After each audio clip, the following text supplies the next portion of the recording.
All right, hello there. Welcome to the channel. My name is James, and here at 20th and 21st Movies, we are about all things cinema. Sorry for starting off a little bit late here. I just wanted to come on here for a few minutes and share some thoughts on a recent release from the Criterion Collection. This is spine number 1225 in the Criterion Collection, and it is Black God, White Devil. This is the Brazilian film from Brazilian director Glauber Rocha. So this is from Brazilian director Glauber Rocha as part of the Cinema Novo movement.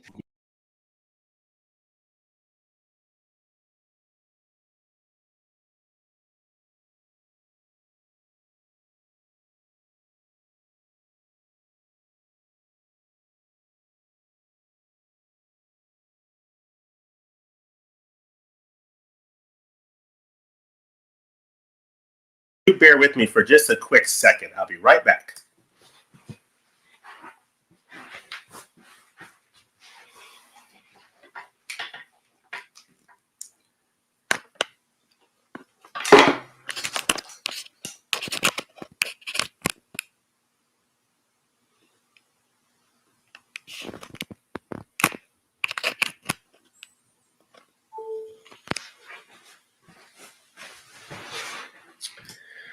Wow, sorry for that interruption. I did get it to plug in and get the power going. Sometimes we have technical difficulties in this business, but it's all good. On the other side of this, we're going to get into a review of Black God, White Devil. So without any further ado, let's get into it.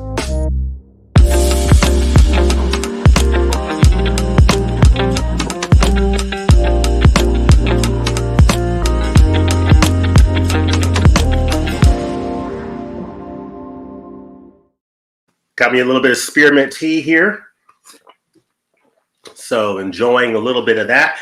Got a couple of things I want to get into, and then we're going to get into this review of Black God, White Devil, the Brazilian film from Glauber Rocha, part of this fascinating Cinema Novo movement. So let me add something to the stage, but before I do, I want to see who is out there. I see that we have Adrian James. Hope you're doing well from across the pond. Late Saturday night for you. Hope you're doing well out there. And we also have Culture Trini joining us. So glad to see the both of you. Hello, Adrian. Hello, Culture. We have Film Watcher. He's saying hey. So very glad to hear from all of you. Hope you're all having a great Saturday. And I just said, you know what? I know I wanted to share thoughts on this title, and I thought the best way sometimes is just to come on here live and just share these thoughts live and in living color. I had a chance to enjoy this title last weekend, and I thought I have definitely got to share thoughts on this amazing release. And it is an amazing release from the Criterion Collection. But before I do, I want to share a little bit about what I have been watching.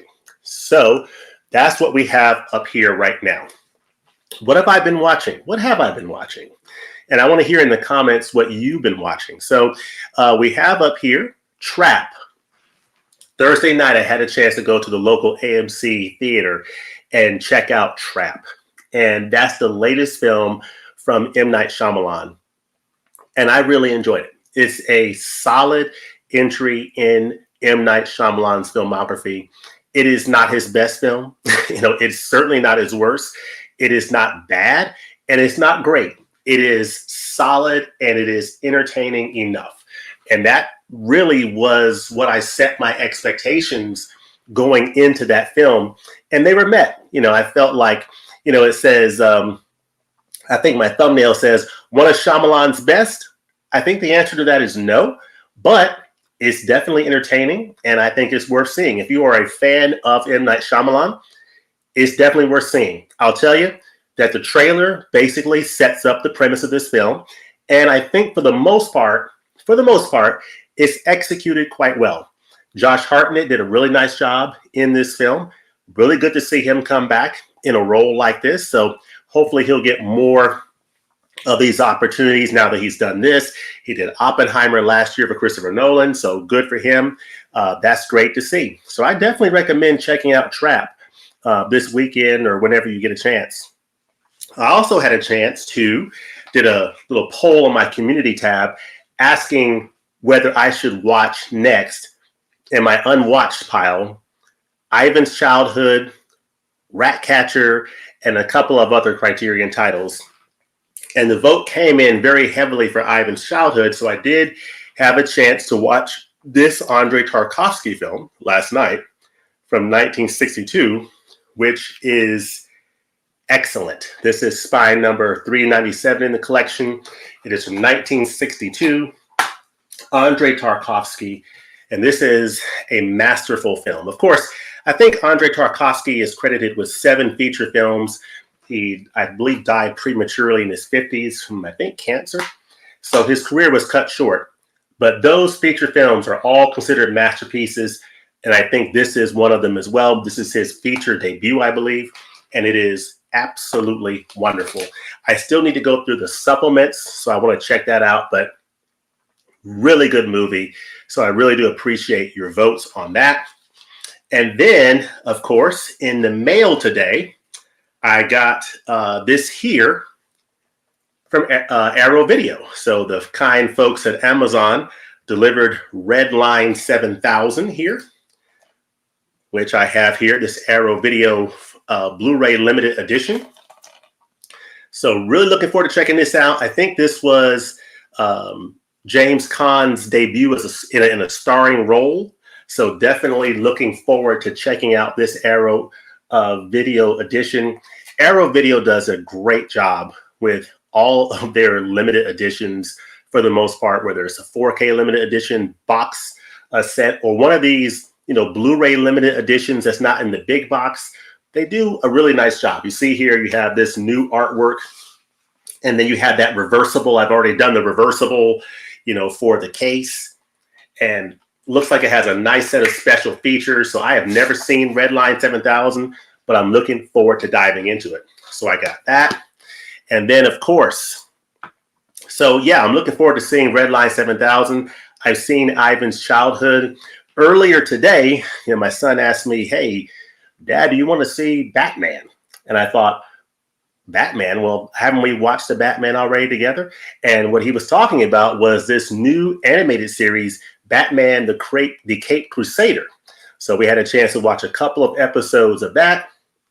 So I thought that was, entertaining enough. It's okay. It's not great, but it's fine. And so far, we're enjoying it. So we'll probably catch more episodes of that. And then, of course, at the bottom left, who isn't watching these Paris games? Of course, just some great action going on, whether you're talking about the track and field and all of the wonderful events there, the swimming events. The summer games are in full force. Basketball, boxing, you name it. So let us know in the comments what your favorite events are so far and who you're rooting for in these Paris games. So yeah, that's a little bit of what I've been watching. Let me catch a few more of these comments, and then we will dive headlong into Black God, White Devil. So let's see here. We have Film Watcher. I ordered Fletch and Fletch Lives Kino Lorber Blu-ray. Can't wait to watch those. And also glad you enjoyed Trap. I want to get the 4K when it comes out. I do too. This, again, I've been seeing a lot of reviews on this title ever since I've watched it, and people have expressed enjoyment. People have been crapping all over it. There's been a lot of different opinions out there on this latest from Mr. Shyamalan, and my feeling is I thought it was fine. Is it great? No, but is it entertaining? Is it an interesting premise? I think it is. I will say that a couple of reviewers have made a comment that I do sort of agree with, and that is this could have used another pass in terms of the draft, in terms of the script. I think another pass through in tightening things up a little bit in terms of some of the decisions that they made could have raised this up a little bit. If I were to give it a number, which I don't give numbered scores, but I would probably say this would be, if I did number scores, I'd probably give it about a 6.8 out of 10, which means it's approaching good, right? It's not great, but it's not bad. It's pretty good. It's decent enough. Check it out. But had they done another pass through, it could have gotten into that around that mid sevens, close to maybe even approaching great. So I think they missed a point by not giving it one more, once over, so to speak. But it was all right. I seen Deadpool and Wolverine a couple of days ago. I liked it. Yeah, I've heard great things about that. My son and I were going to see it this weekend, but I think we decided to just sort of wait on that. And I can't afford any more movies, and I'm waiting for so many to arrive in the mail. They are taking so long. Hopefully they'll come in soon. Oh, nice, says Film Watcher. Nice to what? Let us know. Culture said, last night I watched Deadpool and Wolverine, and Valdez is coming. Okay. I watched Outrage and Beyond Outrage, great Yakuza films. Nice. I have not seen those. We have greetings from Edmonton on Canada. So hello, Chris Alders. Hope you're doing well. And oh no, H-Fight Chris Dodd says, I'm over Shyamalan. He doesn't understand basic logic in his stories. That has been a complaint for this latest film, Trap, that you really have to suspend disbelief in this film. And I pretty much did. I understood the premise going in. It's a bit ridiculous. And I think if you just accept that going in, you're going to be a lot better off and be able to enjoy this film. If you start breaking down and trying to make logical sense of everything that's going on, things begin to fall apart pretty quickly in this movie. So you really need to sort of suspend the disbelief a little bit and just kind of enjoy the film if you can. Let's see here. I said nice to you getting Redline 7000. Ah, yes. Redline 7000. When this was announced by Arrow back in, I want to say March, I was really excited about this. This is the kind of film that I'm definitely fascinated by, a mid-60s film with a wonderful cast led by James Caan. I've never seen it before, but I can already tell you I'm probably going to like this film just based on the cast and the fact that this is a Howard Hawks film. This is a late Howard Hawks film, and I am thrilled to have it in my collection and looking forward to checking it out. Now, one more thing before I get to this review is I do want to thank one of the subscribers on this channel, Gerald Lang. He sent me a nice package the other week. And in the package, he was kind enough to send me King Kong from 1976, starring Jeff Bridges, Jessica Lange, and Charles Grodin. So looking forward to checking out this DVD here. So that, I'm very excited about this. I have not seen this, so thank you, Jerry, for that. And then also a screener for the Netflix series Love. So I have not seen this as well. So looking forward to checking this out. Again, thank you, Jerry. I'm looking forward to checking these out very, very soon. So kudos to Jerry for that. He was a winner in one of our recent Criterion Blu-ray giveaways. I think it might have been Dazed and Confused. And so he dropped me a note on Instagram saying, hey, would you be interested in King Kong, from 1976, Jeff Bridges? I said, sure, send it on. So he did. So I got to check those out at some point soon. A couple more comments here. My most recent Criterion acquisition is the Pierre Atto box set consisting of 5 feature films and 3 short films. I do not have that one, Chris. I have to check that out at some point. I can suspend disbelief if a movie has a fun tongue-in-cheek tone, but not if it takes itself too seriously. Okay, fair enough. And Trap does have some humor elements, going on in it as well. And I think the highlight is Josh Hartnett's acting. Acting in this film. I think he did a really, really good job. So with that, Black God, White Devil. Let's talk about it. Black God, White Devil. This is an example for me of why I really love Criterion Collection titles. And I'll cover this review in a few minutes in the interest of time. I will basically tell you that if you are interested in exploring international cinema, this is a Brazilian film from director Glauber Rocha. It is in Portuguese with English subtitles. So if you are not averse to reading subtitles, foreign language films, and you're interested in learning about cinema from around the world, this is something you might want to consider in the next sale coming up. It was definitely eye-opening for me, learning about Brazilian cinema, in particular the Cinema Novo movement, and a little bit about Glauber Rocha, and this being his magnum opus, and just having a chance to really, frankly, enjoy this interesting story of this film, which is based in part on a true story.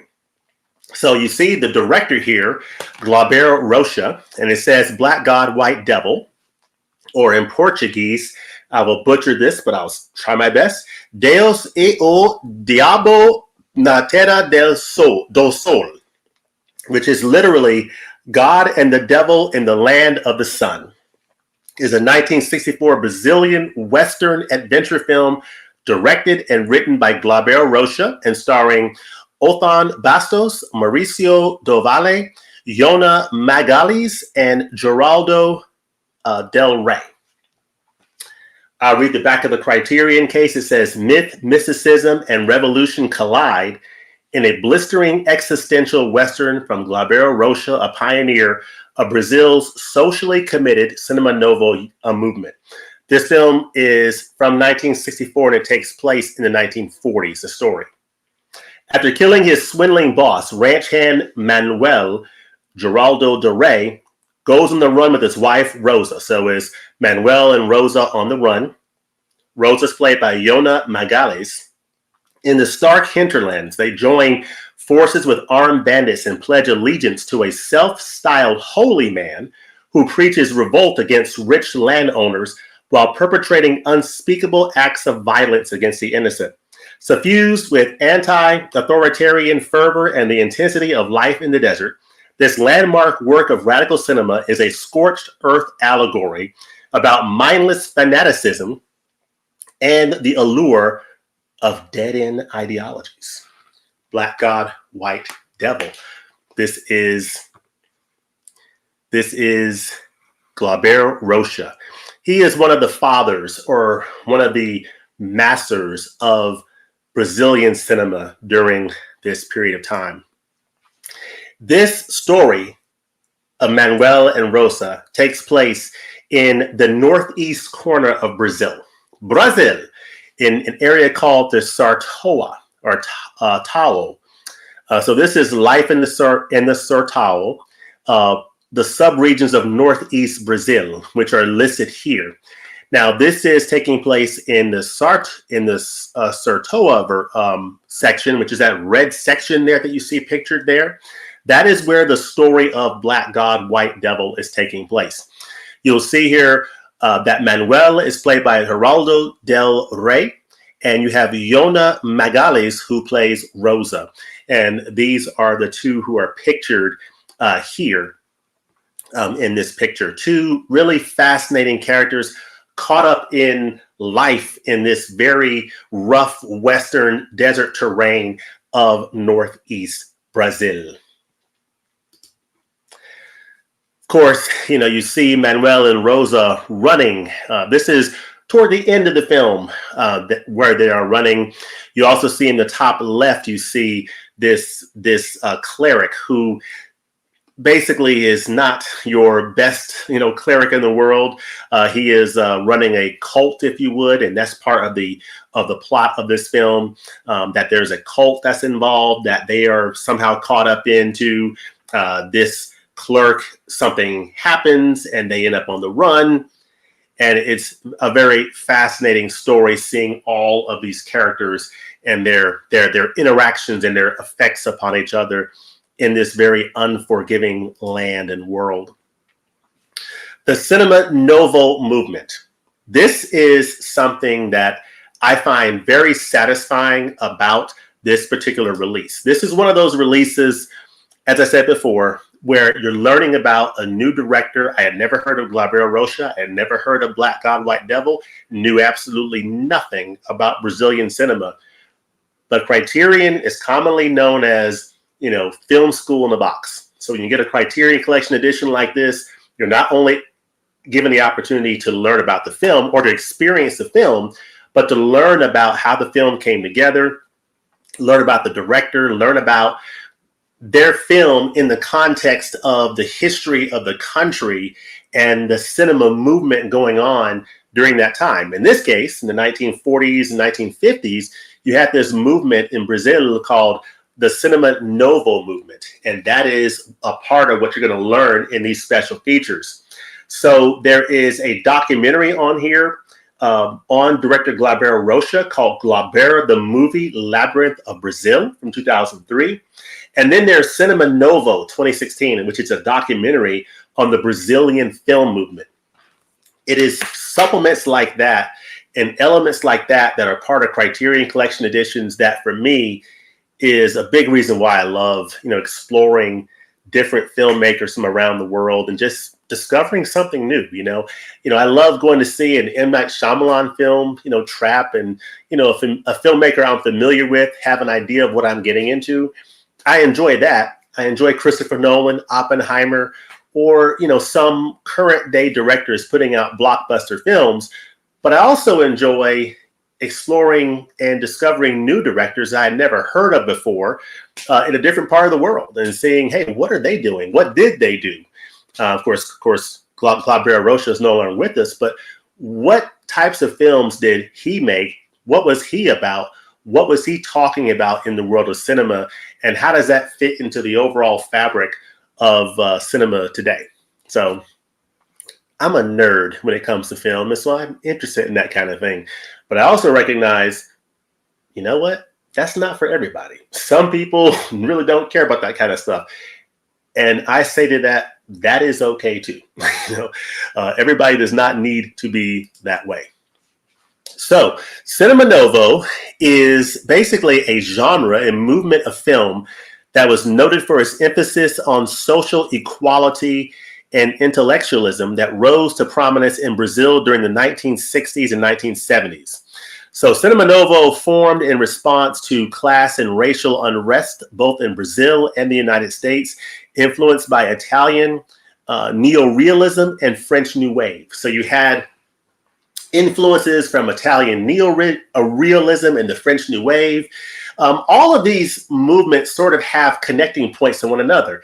That's another thing I love about exploring these different filmmakers from around the world, because you see connecting points to films that you are familiar with. You learn about, oh wow, I never knew that Martin Scorsese was influenced by this particular director, or that, for example, Wim Wenders, who gave us Perfect Days, a brilliant film, he was influenced by Japanese director Yasuhiro Ozu, from the 1960s, and watching his movies, that heavily influenced, him and the films that he made. So it's really fascinating just learning about kind of the broader world of cinema and how there's a big connections. There's a lot of connecting points along the way, and that ultimately none of this stuff is done in isolation. So I find that interesting.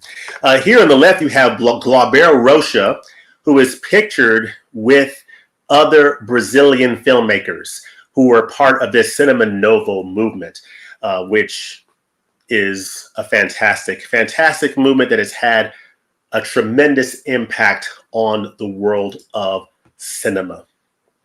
Now, let me get a few more comments here. A few more comments. Chris says, my most recent Criterion acquisition. Okay, I already got that. Okay. Says, isn't this the I Am Cuba director? No, this is not the I Am Cuba director. The I Am Cuba director is Mikhail Kalatozov. He is a Soviet filmmaker, and he worked with the Cuban film industry and the Soviet film industry to make I Am Cuba, which I highly recommend in the upcoming sale. If you're thinking about what's a great title to pick up in the upcoming sale, I Am Cuba, Soy Cuba. Cannot recommend it enough. I did a review on this channel. Check that one out. That's another example of, learning about the Cuban film industry, which I never even thought about the Cuban film industry before. I never even knew that was even, I just didn't know anything about it. And so when you see a title like that, and you get a chance to go through the special features, just kind of broadens your understanding of the history, not only of cinema, but you also learn a little bit more about, oh, okay, so the United States used to be more involved in Cuba. We pulled out. Russia filled that vacuum, and that also created opportunities culturally when it comes to like film and how those film industries came together and made things like I Am Cuba and different things. So I'm like, wow, you never stop learning. You learn something new every day, you know? So I thought that was fascinating. Oh, never mind. It's not. Right. It's not the same director. I don't know why I was thinking that. Oh, no, it's all right. It's all good. I get filmmakers mixed up too.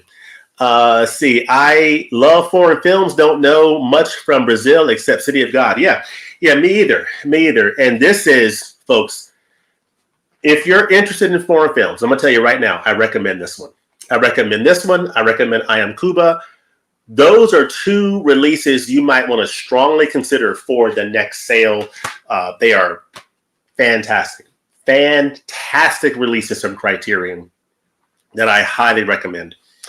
Sounds fascinating. I fully intend to pick this up at some point. Yes, it truly is. You know, and again, this is one of those. This is one of those titles. When Criterion first announced this, I thought to myself, what is that? I'm not interested in that, you know. But I read up on it and I picked it up and I said, hey, I'm going to go ahead and take the plunge and try this out. Man, I'm glad I did. There is a reason why they're putting this film out, and I get it, and I absolutely love it. So I like commentaries on religion. I will most likely check this one out. Okay. Let's see. You might want to check out the 1980 Brazilian classic Pixote. It is unforgettable and part of one of the Martin Scorsese Criterion box sets. Okay, I'll have to check that out. Facts, though, I like blind buying Criterion. It's like a box of chocolates. You never know what you will get. Yeah, for me, my experiences blind buying Criterion have been 90% positive. I have been very happy with them so far. No, says Film Watcher. Okay. I need to dive into Ozu still. Where to begin? Tokyo Story. Good place to start. Tokyo Story. Tokyo Story is a beautiful place to start. Cannot go wrong there. There's a sequel to Black God, White Devil called Antonio das Mortes. Hopefully it comes to the collection eventually. That would be wonderful. To be specific, Pixote is on the World Cinema Project 3 box set. Okay. I think I have the 4, so I don't have 3 yet. Brown Bunny says the U.S. still has economic sanctions on Cuba. Yeah. And great commentary. I watched Black God, White Devil on the Criterion channel, and it is really a wild ride. It really is. It's fantastic. Thank you. Indeed. So, yeah, I mean, Glauber Rocha is from what I understand, and I'm learning more about him, he's a very pivotal film in Brazilian cinema. He directed this film, and this was during a time of political and social upheaval in Brazil. So you learn about what's going on in these countries. This film is set in the 1940s, and it follows the journey of Manuel, who is a ranch hand. He's poor. He kills his boss, and he goes on the run with his wife, Rosa. And along the way, they encounter a number of different figures, including a self-proclaimed saint and a brutal outlaw navigating a landscape marked by mysticism and violence. So, you have Othan Bastos as Corisco and Mauricio do Valle as Antonio das Mortes.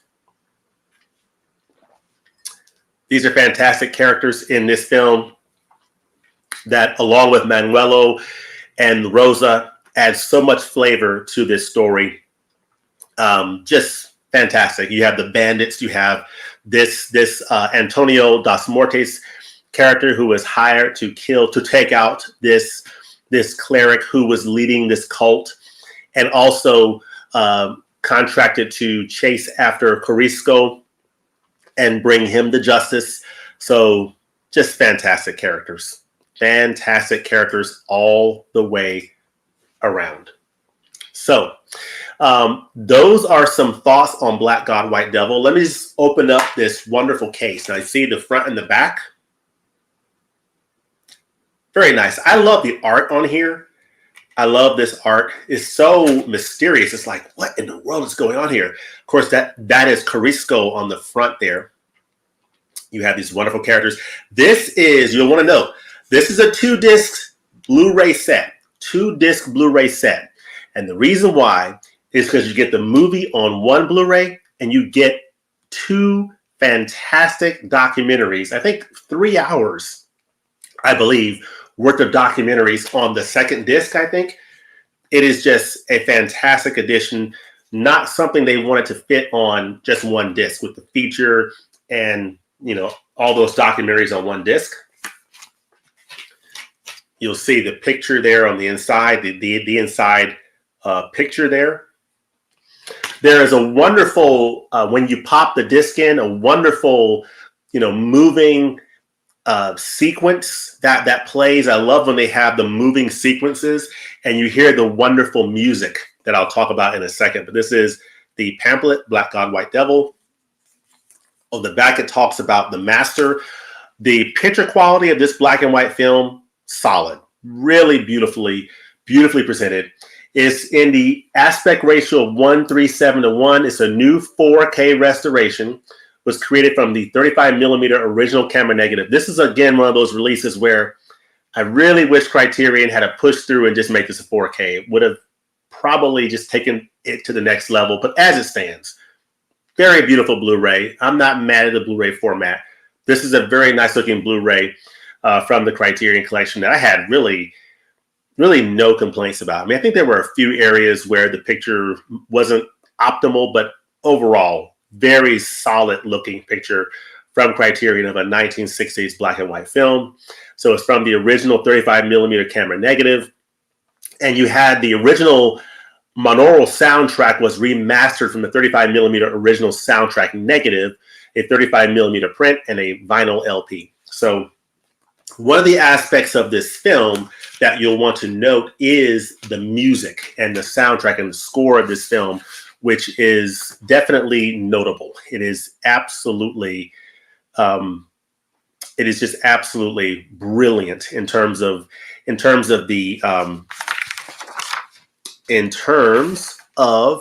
had some notes on, it. Yeah. So you had the score and the music, they play a crucial role in enhancing the film's narrative and emotional depth. I don't remember the name of the song, but it plays, you know, throughout much of the film, and it talks about this man who's hired to go after the cleric and to then go after Carisco.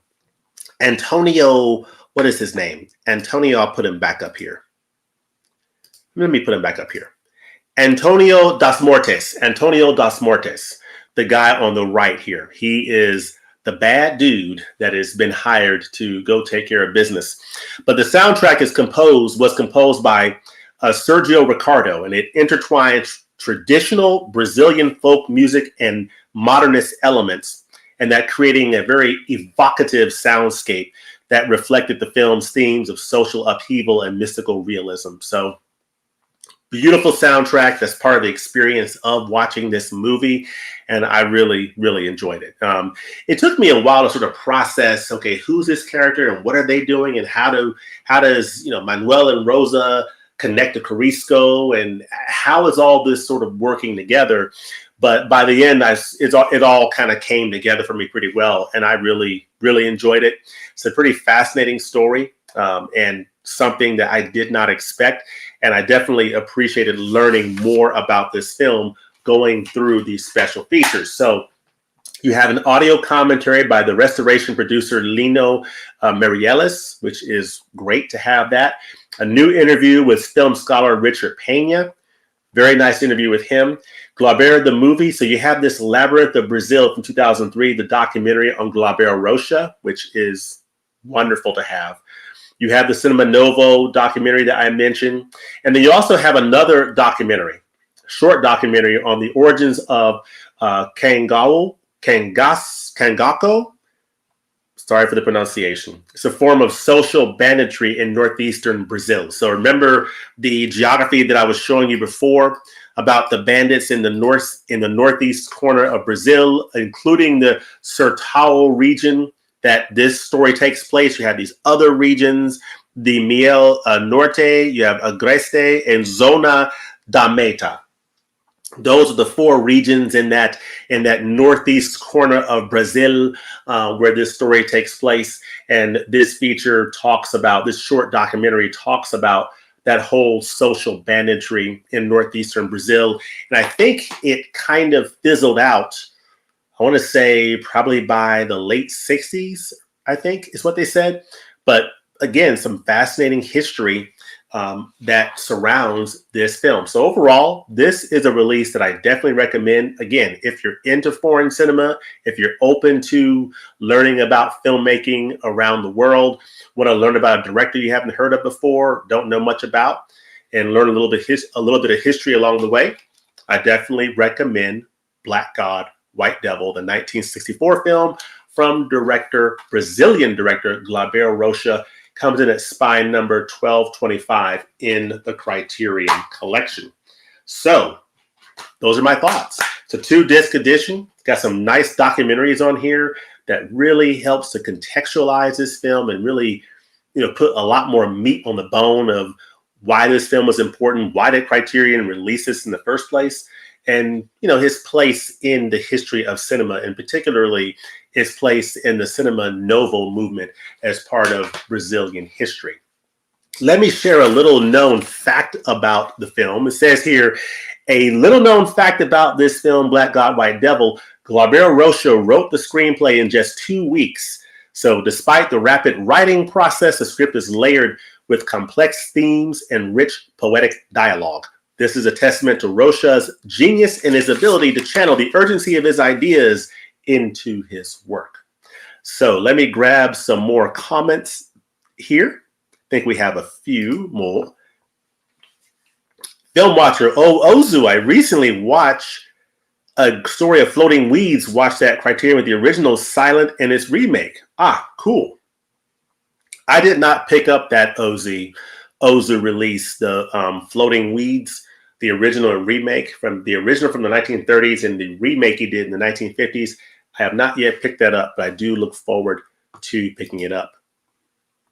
Saying will do. And then we have Steve from across the pond. Hope you're doing well from Let's Talk Criterion. Great film. Nice to the work of Rocha being highlighted. Yeah. And that's something I have a passion around too, as well, is that, you're not going to see a lot of people talking about this film here on YouTube, and I figure, you know what? Let me put this out there and just say, hey, I had a chance to experience this. And, here's why you might want to consider that. Again, only if that is something you're interested in. I recognize that everybody's not interested in going into foreign cinema, reading subtitles or that type of thing, or even old films. And that's totally okay. If you're not into that, you're just not into that. But if you are open to that, this is a great one to consider. And then say, love Pixotti Babenco, later directed Kiss of the Spider Woman. Wonderful. I think William Hurt won the Oscar for that, I think. Let me know in the comments if that's not the case. Let's see. I put it on my list for the next sale, Culture Trini. Yeah, it's definitely worth picking up. I definitely recommend it, and, definitely think it's something you ought to consider. It's a beautiful presentation, looks great, sounds great. You got 2 discs, some wonderful documentaries. You get an audio commentary. This is the type of release that I consider the total package. It's not packed with special features, but it is a great case of quality over quantity. Some really solid material on this release that is extremely satisfying in terms of the film looking great, sounding great. Got some nice history and background on the director and the Cinema Novo movement. It is the total package. Let's see. Culture says, I'm used to foreign cinema because I used to watch a lot of Ultraman and Kamen Rider with subtitles. Cool. And we have your film watcher, so it's easy for me to get into it. Cool. That's great.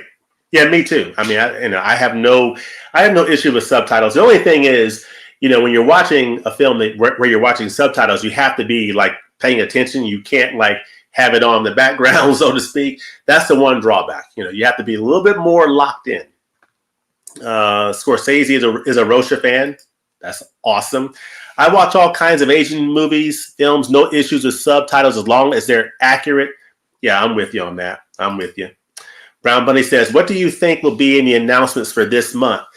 I don't know. I don't know. What I think is we should be getting some good stuff because November is going to be, fingers crossed, another Criterion 50% off at Barnes & Noble sale. So typically the July and November releases are pretty strong titles. So I am expecting a pretty nice release slate. I did hear that BFI is putting out the 4K of Seven Samurai. We know that 4K restoration is being shown in limited theater release by Janus Films, Criterion, as we speak. And so hopefully at some point we'll see an announcement for Seven Samurai on 4K from Criterion. It would be really nice if that came in November, but don't know. But we shall see.